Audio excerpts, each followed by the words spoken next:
Hello again. I have from time to time played a game on this channel which I call Guess the Ethnicity, which entails looking at the details of some crime in the news headlines and then trying to work out if it has been committed by a black person, white, or someone of South Asian ancestry. Judging by the responses from viewers, this is a popular pastime among quite a few people.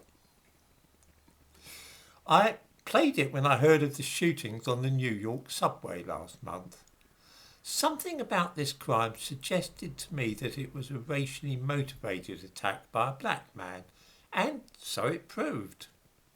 The television and newspapers, though, showed an enormous reluctance to speculate on the subject, and the police themselves were quick to dampen down any suggestion that this was a terrorist attack, let alone that there was a racial element to the business. People seemed a little embarrassed about it all, and one felt there was a general hope that we would all forget about it soon and not notice when a black racist was charged with terrorism in connection with the shooting. The man concerned, Frank James, has posted a lot of appallingly racist stuff on the internet, indicating, I think, that he was in favour of a race war. He has now, of course, been charged with terrorism against the mass transportation system. That nobody died in the murderous assault, where dozens of bullets were fired into packed underground trains, is little short of a miracle. How very different was the aftermath of a similar random shooting in Buffalo, for which a white youth has been arrested. The ethnicity of all involved and the racist history of the man accused of the crime hit the headlines almost instantly, both in America and this country. There was no hesitation here in declaring this to be a racially motivated crime. Quite the opposite, in fact. Newspapers couldn't publish a suggestion fast enough. This tied in with the spirit of the time, white racists killing black folks. I cannot help noticing that this is not an isolated phenomenon. In Britain, the ethnicity of those suspected of or wanted for certain offences are deliberately concealed. This is done even when a description is issued in an attempt to apprehend a wanted man.